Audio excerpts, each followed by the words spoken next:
2 days back, we raised a question. How would Europe have reacted had a country like India proposed such sweeping powers for the government against Islamism? Had New Delhi said the government will put electronic bracelets on radicals, you can imagine the backlash it would have caused.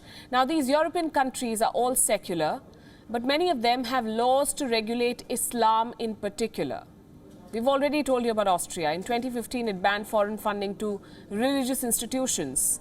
Then in Germany, in 2019, the government kicked off a pilot project to train imams. It created a special university course for them. Can you imagine that in India? Religious leaders being sent to a government university. Then there's Italy. From 2015 to 2018, Italy deported 16 radical imams. Even more specific are the laws of Denmark. Very interesting, and you must note this. Denmark has a law for children living in ghetto neighborhoods. What is that? Ghetto neighborhoods are enclaves with a large population of Muslim citizens. So children from these neighborhoods are required to spend at least 25 hours apart from their parents every week. This is mandated by the government. The children should spend 25 hours apart from their parents every week. What do they do for these 25 hours? They are taught Danish values. They are taught about Christmas and Easter traditions.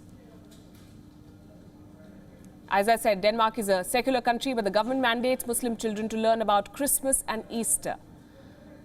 They also take Danish language classes, these children. How does the government explain all of this? The government says it is westernizing these children and immersing them in the secular culture of the country. And this is a constitutionally mandated intervention. The government also says it is not an interference in religious affairs. It is something that they must do to tackle the rising threat of Islamism.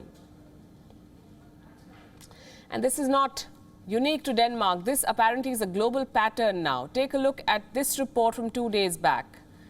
It says in 2018, government restrictions on religion reached the highest level globally in more than a decade. This is a Pew Research report. It is based on laws around the world. What it found is very interesting. More and more countries are pushing laws, policies, and actions that restrict religious practices. And most of them cite extremism as the reason for this. Let me quote what the European Union Charter of Fundamental Rights says about freedom of religion.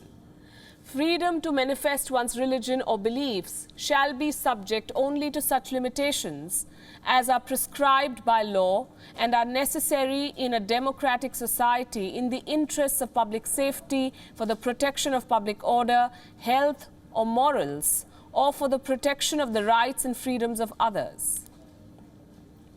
So there is freedom of religion, but with reasonable restrictions.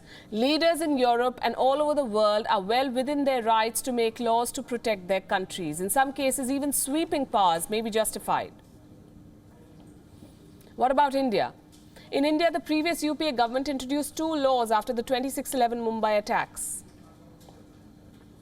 The first set up a national investigation agency, and the second strengthened existing anti-terror laws to allow suspects to be detained without bail for up to 6 months on the orders of a judge.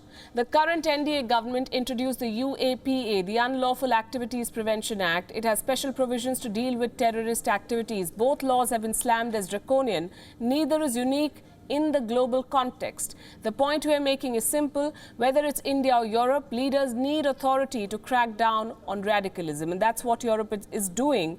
Thank you for watching Gravitas on WION's YouTube channel. If you want to stay up to date with what's happening around the world, then subscribe to our channel and don't forget to like and share.